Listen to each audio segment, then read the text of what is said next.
naglabas sila ng grave misconduct sa kaso. At sabi ni Conchita Morales, dapat tanggalin ang pagkasenador. Ang nangyari naman, si Senate President Pimentel Lugaro, sabi niya, hihintayin natin ang tinatawag nating sagot ng ombudsman kung talagang dapat malaman yan. Kaya mag-communicate tayo sa ombudsman. So, open lahat yan, no? So, ang nangyari naman ngayon, kung nangyari yun noong 2016, on July 31, 2019, si Samuel Martires, isa ring Korte Suprema dati yan, na in-appoint ni Duterte bilang ombudsman, ni-reverse niya yung dismissal. Sabi niya, mali yung dismissal. Ang problema doon, tinago. Hindi isila publiko. Violating the constitutional provision na dapat lahat ng gagawin ng ombudsman, lahat ng gagawin ng mga taong nasa gobyerno ay transparent. Ito tinatawag natin, hindi lang Freedom of Information Act. Ano dyan tinatawag natin, na nakalagay dyan, na the ombudsman and his deputies as protectors shall act promptly on complaints, no? Filed against, in any form or manner against public officials or employees.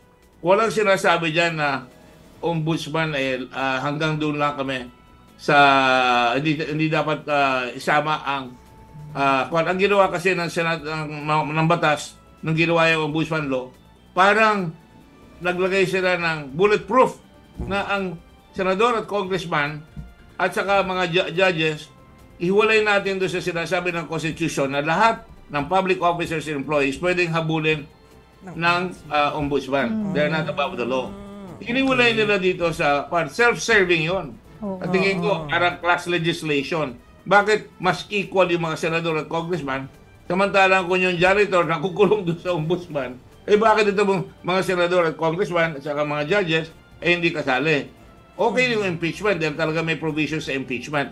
Pero gumawa sila ng batas, insulating themselves, self-serving, hindi kami dapat ma-imbestiga at kami lang ang magagawa ng investigasyon. Bukod pa dyan, lagay mo ng, sige, totoo na yan. Ako, I don't agree with that because class legislation nga yan Aba, nangyari pa, ang ginawa nila,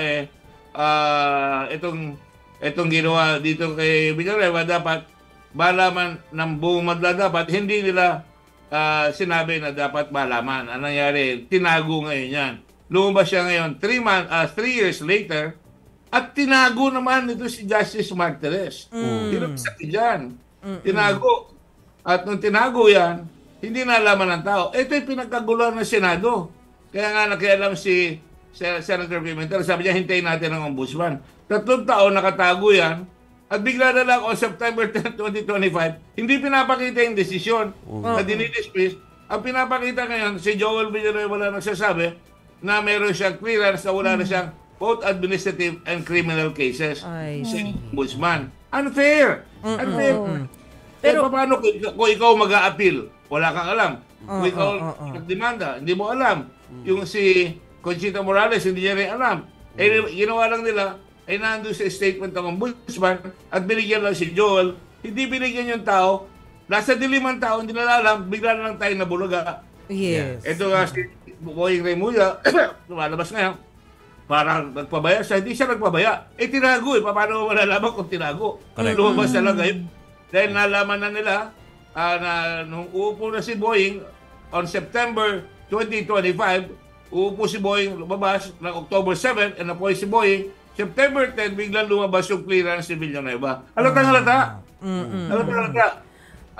So, dapat maintindihan ng tao yan na talagang may impunity na yan, na tinatago na mismo. Bakit tatago? Dapat sabihin ninyo, bakit yung dinismiss? Dahil ang batas natin sinasabi, pag gumawa ng desisyon ang husgado, dapat sasabihin nila, ito ang facts, ito ang pinagbasihan namin ng batas kung bakit namin dinismiss. Hindi wala tayong alam kung bakit nila dinismiss yan. Sir, yung sinasabi lang po ninyo na dapat sabihin ng ombudsman, yung naging desisyon, through publication po yun, dapat nakapublish. Ganun po ba? Talaga naman yun ang batas Dapat lalagay sa official gazette later. Hinahanap namin sa official gazette. Dahil nga, inipitahan nyo ako, hindi ko naman alam yung kay Joel.